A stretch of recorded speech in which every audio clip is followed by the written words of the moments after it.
선한 사람 TV를 시청하고 계시는 국내외에 계시는 성도 여러분 안녕하십니까?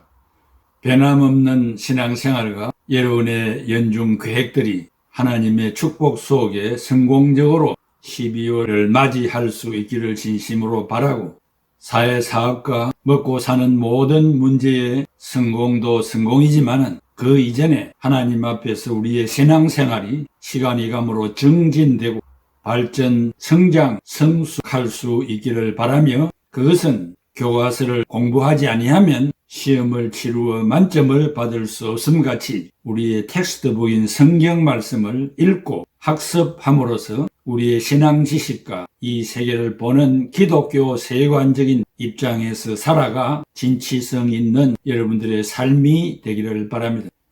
오늘과 다음 시간에는 종교 개혁자 마틴 루터와 존 켈빈에 대한 한 평생의 삶들을 한번 들어봄으로써 이런 사람들이 종교 개혁을 하였구나 하는 지식을 여러분들이 소유하시기를 바라는 마음에서 말씀을 준비했습니다.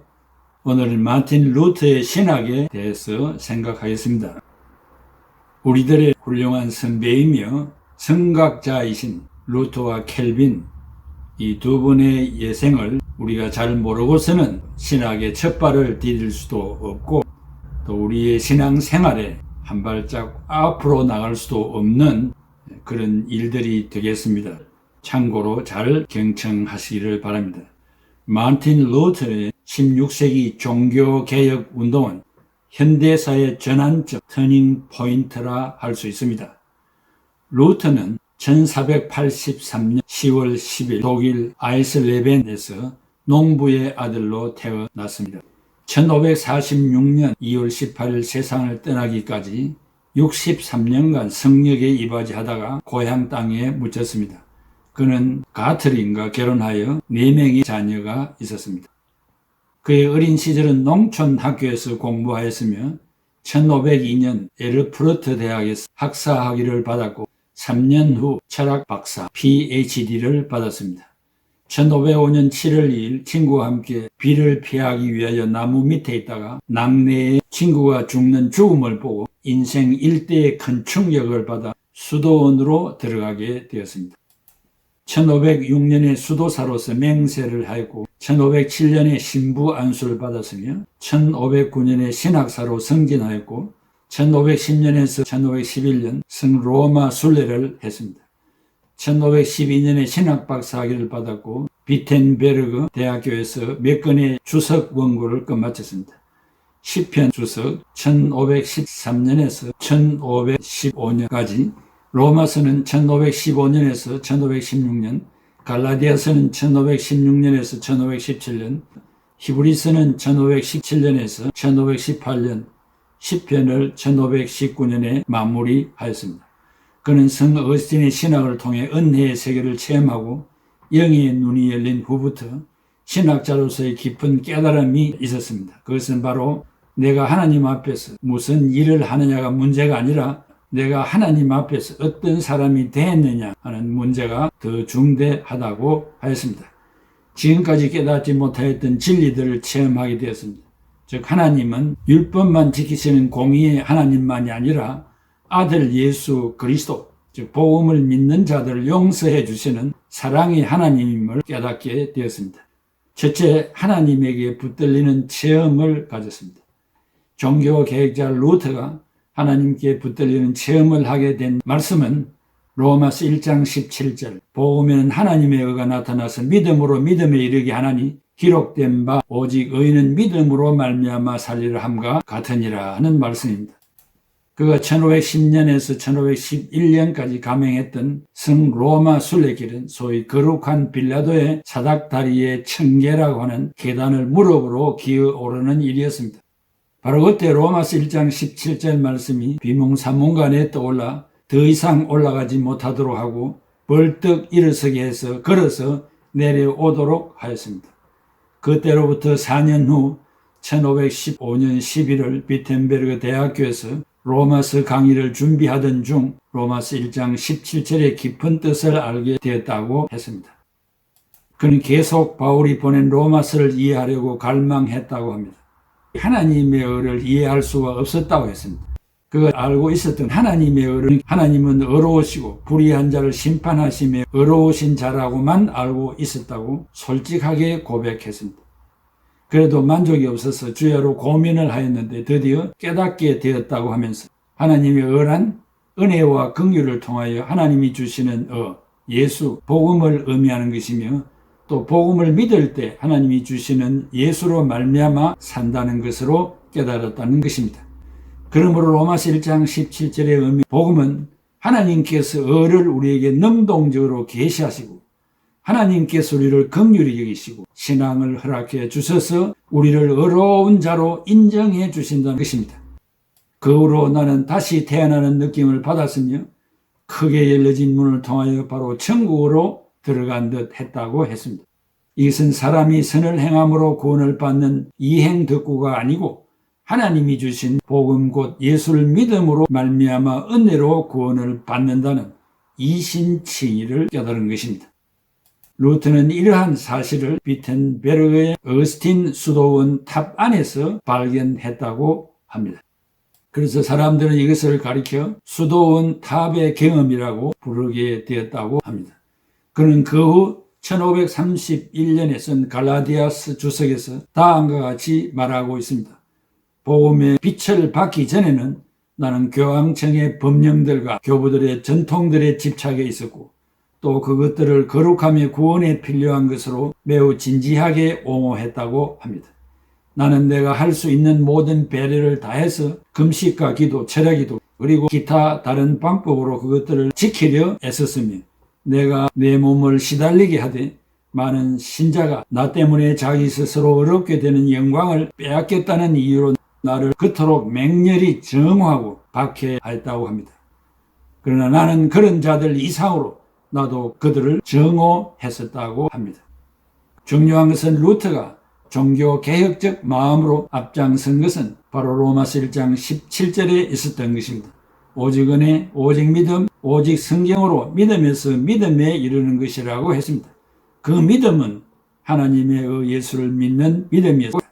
하나님의 의는 예수 곧 복음이라고 했습니다.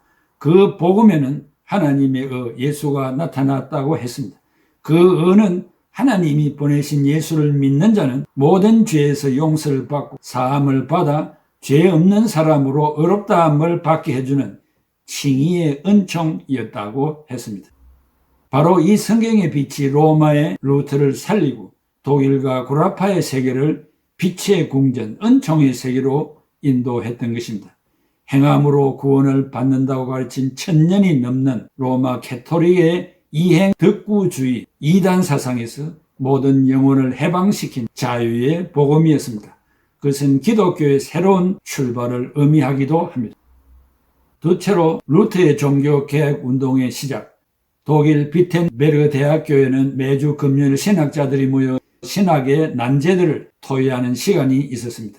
1517년 10월 31일 정오 젊은 2명의 수도사가 비텐베르그시의 성교회 정문 앞에 나타났습니다. 당시 그 교회는 대학 부속 예배당으로 사용하였기 때문에 교수나 학생들이 방문하기도 하였습니다. 거기에 도착한 두 수도사는 인쇄소에서 가지고 온 라틴어로 쓴 한 문서를 나무로 된 문짝 위에 못질하여 붙였습니다. 그 문서의 내용은 진리를 밝히고 싶은 열망에서 문학사요 신학사이며 철학박사이며 신부인 루터의 사회로 다음의 주제들을 비텐베르그에서 토의하며 혹한 이러한 구술 토의에 참석할 수 없는 분은 서신으로라도 의견을 전해주시기를 간청한다면서 예수 그리스도의 이름으로 아멘 이러한 내용을 써붙였습니다. 그 공개 토론 내용의 문서가 유명한 95개 조항이었습니다. 이 문서는 공개된 지 2주 만에 전 독일에 알려졌고 4주 만에 전 구라파에 알려졌습니다. 그때 면죄부는 판매하기 위하여 교황의 깃발을 들고 비텐베르그시를 흥분시키고 있던 때였습니다. 그 당시 교황 레오 10세는 베드로 성당의 완공을 위하여 막대한 공사비를 충당하기 위해 면죄부 판매를 강권하였습니다. 100년 동안 끌어오던 공사 비용을 메우기 위해 1506년부터 면죄부 판매를 재개한 것입니다. 이 면죄부 판매는 십자가 군사비 거출을 위해 3세기 전인 13세기에 시행되어 왔던 것입니다. 판매 수입을 올리기 위하여 수입의 반액은 지방자치 감독이 차지하고 판매 책임자는 그 판매량에 따라 보상을 받고 나머지는 교황청으로 보내게 했습니다. 그 면죄부를 구입하면 살아있는 자는 즉시 무슨 죄를 지었든지 용서를 받고 연옥에 있는 자를 위하여 구입하면 그 은화가 헌금함에 떨어지는 순간 곧 천국으로 올라간다고 하는 사기극이었습니다. 이런 때를 간파한 루터는 전로의 기회로 알고 면죄부 판매 총책임자인 탭젤의 입성을 가로막고 루터는 면죄부에 대한 설교를 감행했습니다. 그리고 95개 조항의 공개 토론 제목을 제의한 것입니다. 95개조의 중심 내용은 첫째, 면죄부는 사람의 죄를 속할 수 없다. 둘째, 면죄부는 죄의 벌을 면할 수 없다. 셋째, 면죄부가 연옥에 있는 영혼을 구할 수 없다. 넷째, 믿음으로 회개한 자는 이미 그리스도 안에서 용서를 받았다는 내용이었습니다. 그 당시는 교회 안에는 화려한 금그릇과 은그릇 등으로 가득 차 있었고 1만 8천이나 되는 성골, 죽은 자들이 영면하고 있었습니다. 성자의 날에는 이 성골의 가족들이 예배하고 기도하기 위하여 순례 행렬이 줄을 이었고 교회 건물 주변에는 성물이 진열되었습니다. 각처로부터 온 순례자들은 제물과 촛불을 들고 물밀듯이 몰려들었습니다.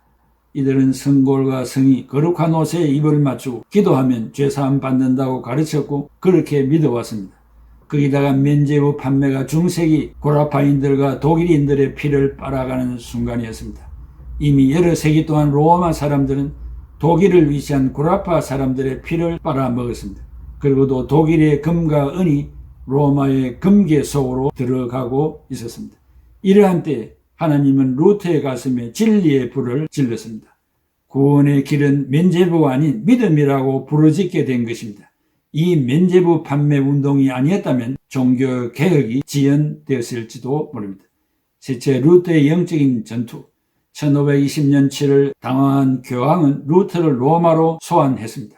그러나 루터가 불응하자 신학자여 추기경에 있던 카제타누스를 시켜 루터의 주장을 철회하도록 강요했습니다. 1519년에는 이 일로 인하여 큰 격돌이 일어났습니다. 캐톨릭에서는 캐톨릭 학자인 에크와 루터 사이에 변론이 붙었습니다. 이때에 그는 루터를 정죄하고 말았습니다. 이러한 역사적 토론 후 루터는 1520년 세계의 중요한 신학 논문을 발표하여 보다 넓고 높고 깊은 개혁 운동을 전개했습니다.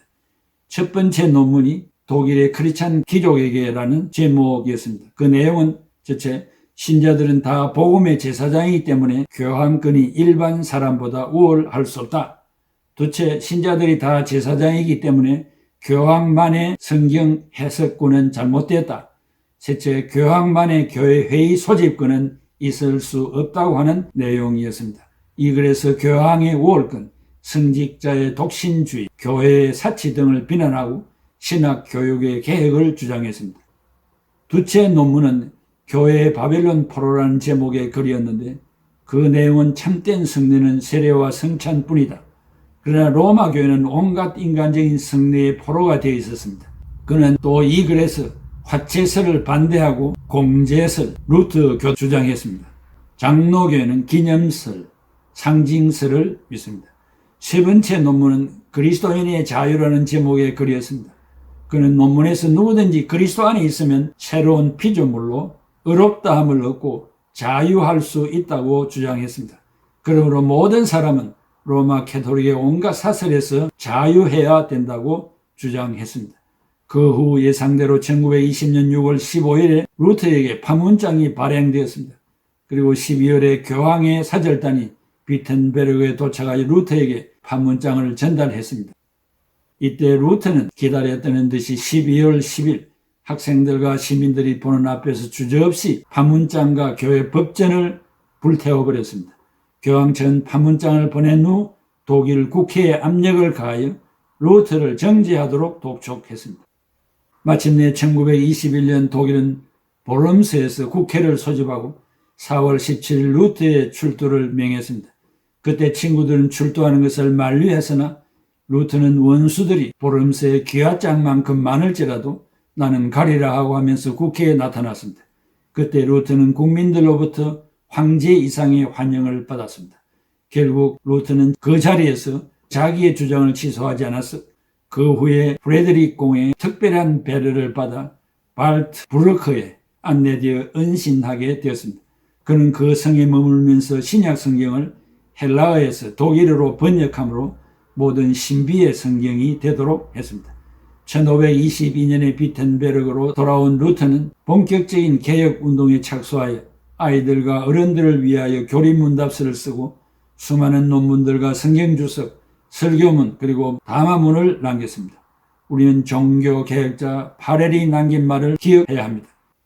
종교개혁자들이 로마 캐토릭을 비난하는 것은 잘못 살아가는 것에 대한 것이 아니라 잘못 믿고 있는 것에 대해서였다고 했습니다.